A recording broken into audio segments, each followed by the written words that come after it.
and welcome to Make Some Noise. I am Jason J. Rock Houston, and my wonderful co-host is Jamie Bostel, who's a huge talent on the music scene in Indiana in his own right. Now, Jamie, we're supposed to have a guest tonight. Great band, Fire and Ice out of New Jersey. I think there may have been some confusion in the time, because they're from New Jersey, for example, which it's 9 o'clock their time, and where I am at 6 p.m. But in any event, we're going to go ahead and do a show if they end up because I reached out to public. So if a band comes on, we're gonna they can jump on the show today. But let's just get started with. I'd like to get your take on some big music news going on right now. Now, first of all, are you at all a Twisted Sister fan? I mean, I was back in the day. My favorite album by them was Come Out and Play, honestly. Oh wow, interesting. I'd like to hear that now. Real quick, what I wanted to talk about is like a lot of people, I got to say myself, when I heard that they were even considering the possibility of replacing Dee Snider, initially I couldn't see who they could possibly get, but Sebastian Bach, to me, I think honestly, he's the only guy that possibly could make it work. Yeah, I saw a video of them doing I Want to Rock or whatever. It seemed like they played a little fast, but it sounded good, you know. Yeah. And so talk a little bit about, because that's interesting. That's probably I liked a lot of the songs on that album at the time when it came out. Come Back and Play, but that's probably one of their least popular albums. So talk about what you liked about it so much. I don't know. Well, I have the vinyl. I have a vinyl Okay. album. Do you remember that album when you could Oh, open? sure. I mean, I remember. Well, I had it. I'm a little more old school. I had it on cassette. But the thing about I do remember, of course, was the first single was "Leader to the Pack," which was an old tune like from the '50s, and then I thought that was pretty cool at the time. But what the song I really liked is the song they did with Alice Cooper, "Be Cruel to Your School." Oh yeah, that's on the album too, right? Is that right? Did a video for that too. Go on YouTube and check that out. It's just because knowing what a Alice Cooper fan Dee Snider was, when he was growing up, I can imagine what that must have been like for him to, do a music video like that. Right. Yeah. I'm looking at that album right here, actually. I liked Come Out and Play. The first song on the album is like, Come Out and Play, Twisted Sister. Started out creepy and stuff. And I don't know. I thought that was a great album. Again, at the time I remember when the album came out, it's not so much about what everyone else thinks, because I'm a huge Twisted Sister fan myself, and I don't necessarily like things just because everybody else does. I like what I like. If it's good, it's good. I think where they went wrong around the time Come Out and Play came out was trying to change the image so drastically from what they were. The previous year, 1984, was Stay Hungry, where Dee Snider's all glammed out and then taking off the makeup and trying to, go the other way. Yeah. I don't know. I liked Come Out and Play. I liked You Want What We Got. I Believe in Rock and Roll. The Fire Still Burns. I Believe in You. Yeah. Looking for Number One. Those are songs that stuck in my head. That's an album. Yeah. Yeah. So that was good too. Yeah. So I think it's kind of interesting. I think too, reason they did this is Twisted Sister was originally going to be over. They played their last show a couple of years back, and then they realized, you know what, 2026 is the 50th anniversary of Twisted Sister. We got to do something. Oh wow. Okay.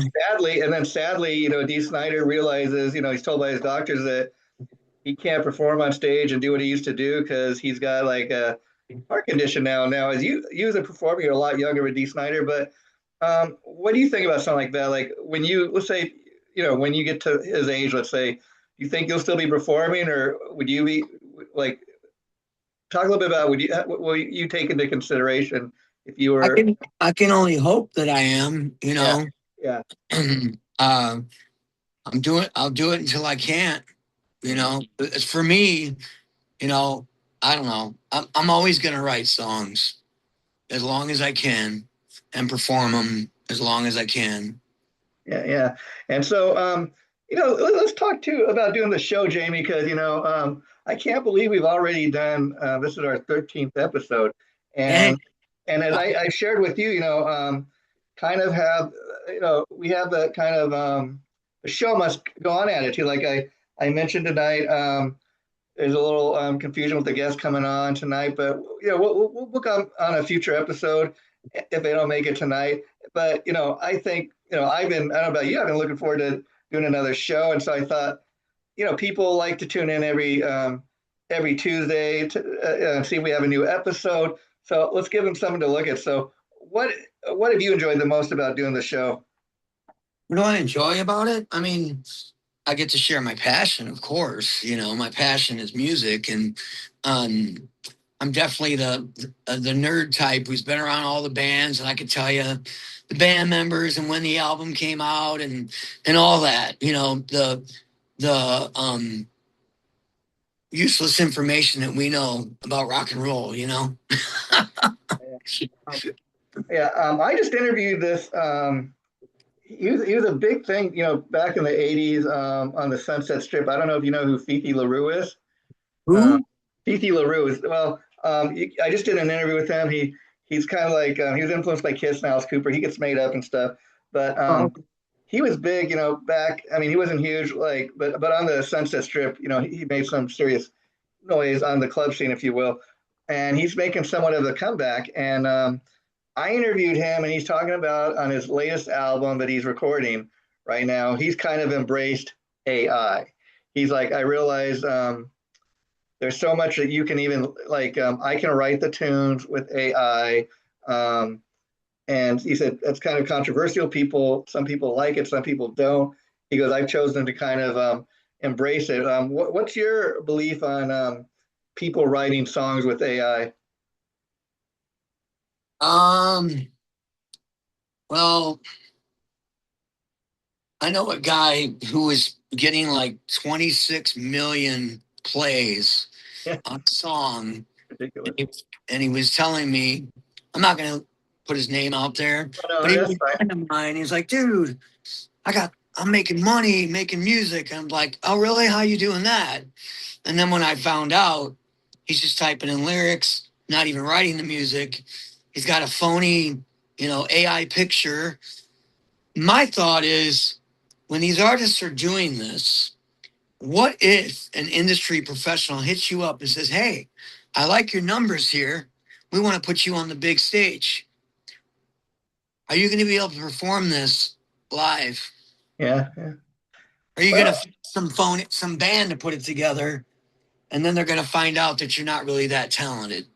yeah, yeah. I mean, I think there's two sides to everything. I mean, even even down to my our logo here, Make Some Noise.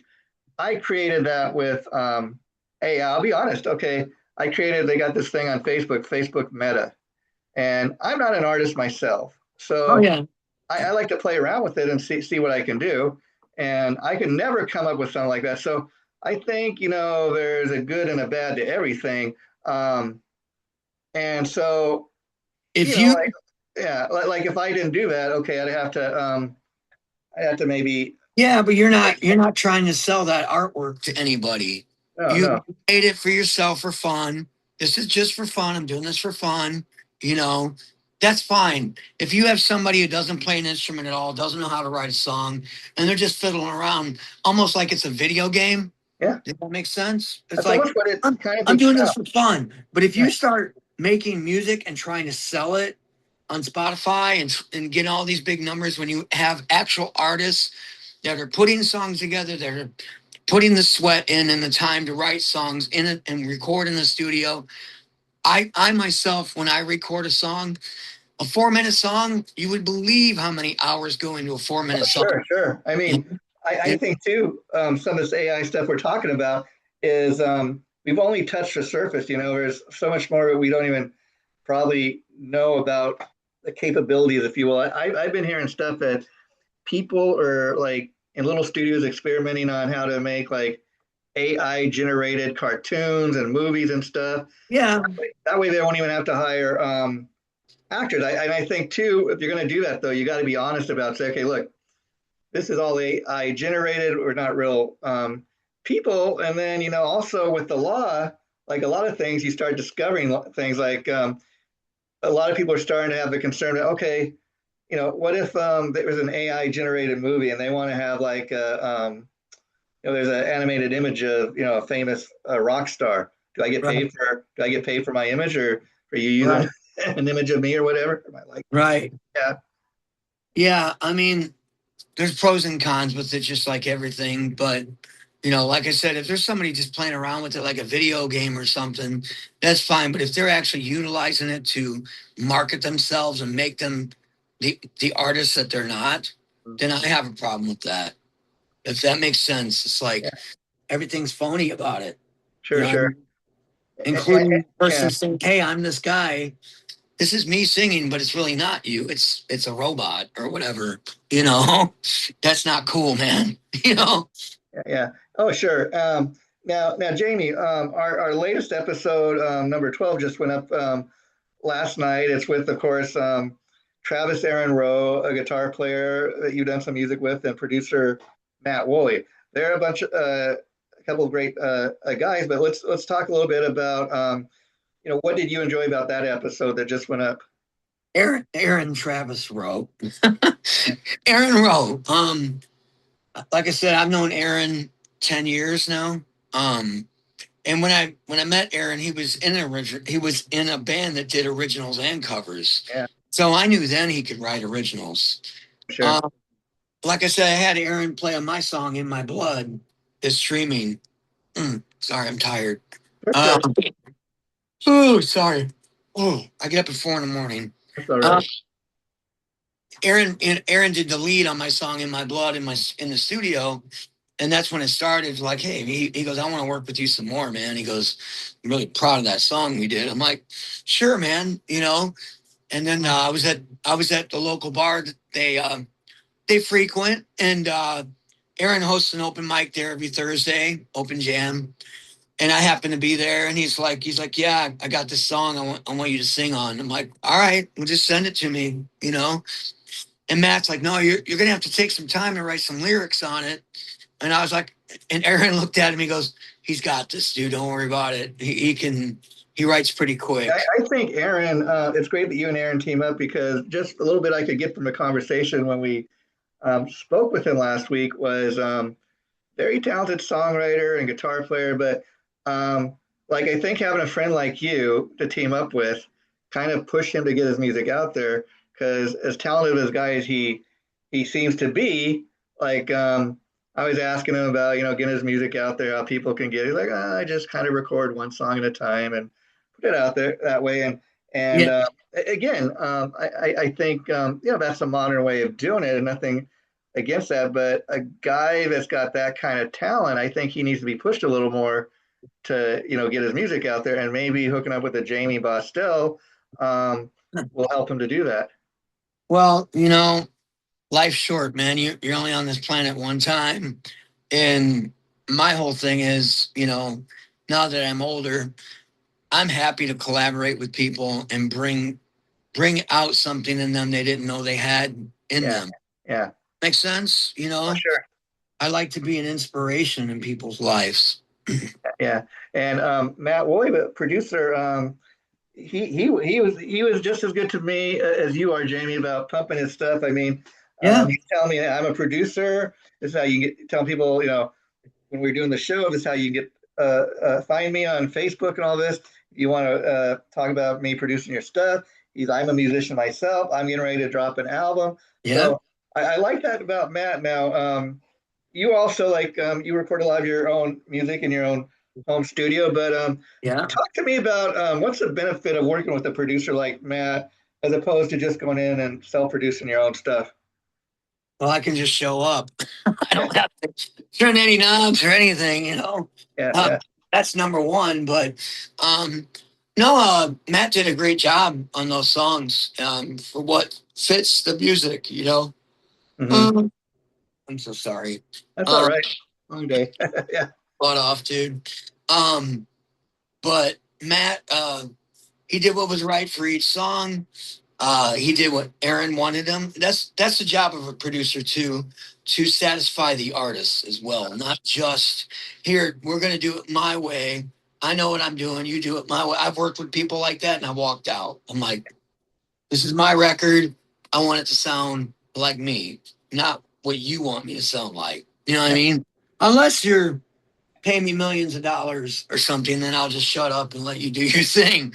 You know, but if someone's recording you, their job is to obviously get you to sound the best possible, but also, man, I'm so sorry. That's all right. That's all right. But also, you know, to give you what you want out of your recording. And I saw that back and forth in a positive way with Aaron and Matt while I was there. And it was just so easy, you know. Aaron even said himself, he goes, you're just so easy to work with, me, you Yeah, know. yeah.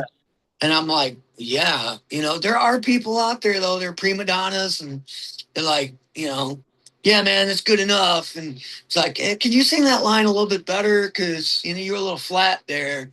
And some guy with a prima donna or ego attitude is going to be like, what do you mean? It's fine. It's fine. Yeah. Just put it out there. Yeah, any of your stuff I've ever listened to, it's greatly produced. I mean, it doesn't sound like like a cheap demo or anything. But my point being is, how fanatical or much of a perfectionist are you when recording your stuff? I mean, like probably not like an Axl Rose type where it's going to take you 15 years to work on one song. But No, man. what's the point? When you usually know, okay, I think the song's complete. Move on to the next. When I first started doing this, I started doing this in my home studio in 2020 during the pandemic, you know, and man, I learned, well, you learn through the years, you know, what's good and what's not good enough, you know. Yeah. Picking stuff that I put it up for streaming, and then I'll listen to it in the car and go, nope, there's not enough bass, or oh, I should have done that, and I'll tear it down and redo it and put it back up. You know, I've done that, you know. Um, so you can find and you can nitpick and be unsatisfied and go, oh my god, and just keep picking and picking and picking and picking, and then you're never going to get it out, you Yeah. know. So how do I know when it's done? I have playback speakers, like actually right over here to the right of me. I have my monitors in front of me where I record, and that's where the mixing and stuff happens. And then the playback speakers over here, and I listen to it.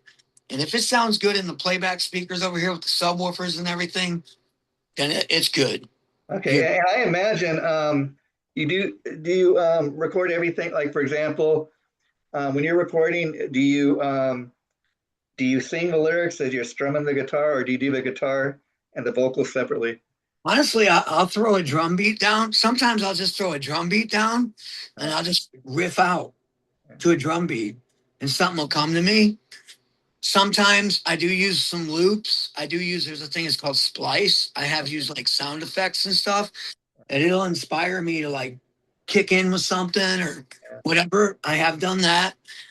Maybe I'll play the keyboard, you know. Uh, Uh, Sometimes I'll just sit here and play the guitar and riff out without any drums or anything and just come up with an idea and they go, ooh, I hear the drums in my head. And then I'll find the beat because I use program drums and I'll find that beat and I'll just copy and paste and put it in there and put it all together. yeah, yeah. Jamie, I think might have been around 2020, shortly after there, where you and I initially did our Yeah. first interview and hooked up. I think it was through this guy Benjamin, who used to give me a lot of great interviews. I think he used to be your publicist, the Lord of PR. Does that ring a He bell? was, who was it? Benjamin. He used to call himself the Lord of PR. I can't I have, remember. I have no idea who that is, man. Did you ever have a publicist though, or did you do all your stuff? Oh, okay. Maybe I'm mistaken. I forget how, but I remember initially the interview was for one of your Bostel albums, which is going to ask. Obviously, Jamie Bostel is Bostel, but Right. I was curious: is Bostel still an entity, or it just kind of morphed into your Well, solo? what's going on with that? I guess I can put this out there right now. My drummer Wayne that plays in Arson Radio, Okay. he told me, he's like, look, man, with my job and my family, you know, his daughter's a teenager and stuff. He's like, I don't have time to do both. Okay. And I was like, okay, I can't do both right now. And Jamie Dyer, guitar player in Arson Radio, the advantage of Arson Radio is I have a studio, Jamie has a studio, and Wayne has a studio, right? Sure. The difference with Arson Radio, with Bostel stuff, I wrote it all. Like Yeah, yeah. that's why I don't mean to confuse people that I went back to recording stuff by myself. I did that because everybody's busy. Everybody has busy lives. And with Bostel, Wayne, my drummer, he travels for his job and stuff. He's busy, right?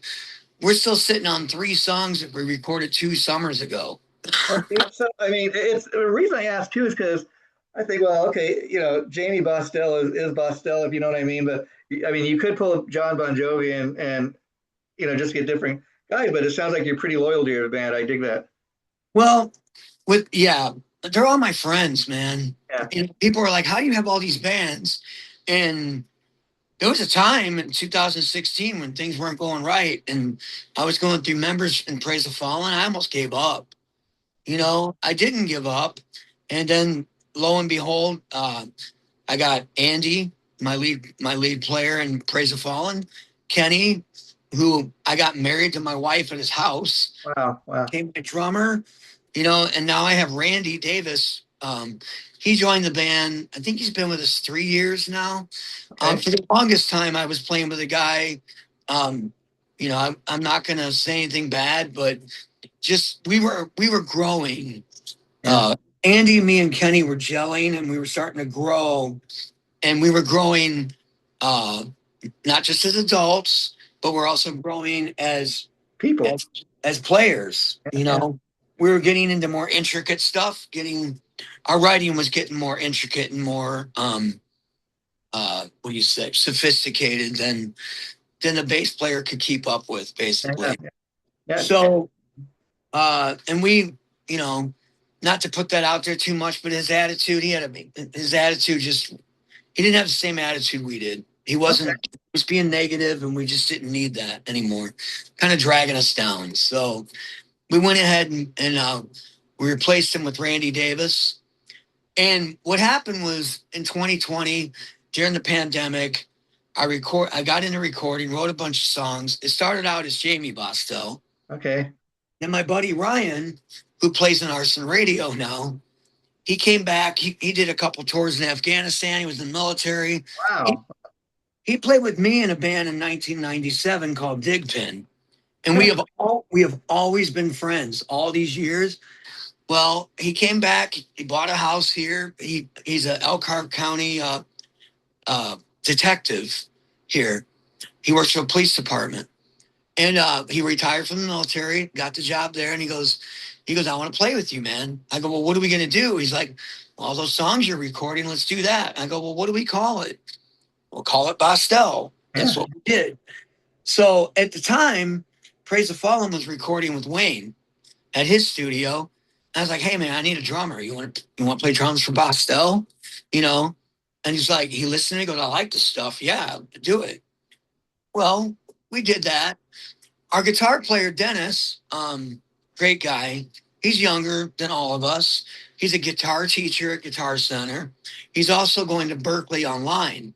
So he's super busy with school and stuff like that. Yeah, that makes sense. Yeah. So with Bostel, in order to keep it really going, I had to be writing a lot all the time. Yeah. Because I was the main writer for Bostel. Sure. And there was a little bit of conflict, not in a negative way, but the guitar player was like, well, I want to play the guitar parts in the studio, Well, I was like, well, I wrote them. I'll just do them because I know them. You know what I mean? Rather than sitting down and having to teach somebody my parts all the time, that's kind of what I had to do with our guitar player because he's still learning, basically. And then when Jamie came to me, Jamie Dyer in Arson Radio, now I'm going back in time. Arson Radio was together in 2011. Wow. We folded Arson because we couldn't find a bass player or drummer. Wow. So what do I have? I have a bass player, Ryan, and I have Wayne, the drummer, Wow. right? So I will tell you what, Jamie. I'm dead So serious. I let me finish here. Sure. So with Jamie Dyer, he does the same thing I do, records a whole song with drums and everything, brings it to the band and goes, all right, let's put it together. So it's just easier, you know, it's easier for me. Um, he Anyways, brings, Jamie, excuse, I don't mean to interrupt, but we'll have to continue the conversation on the next okay. episode because the Zoom is getting ready to cut off. But I'm going to see if we get the band that was supposed to come on today, maybe Saturday. But I'll keep you informed. Take care, my friend. This was a great episode. Okay, man, I'll talk to you later. Rock on, man. Bye bye. Okay.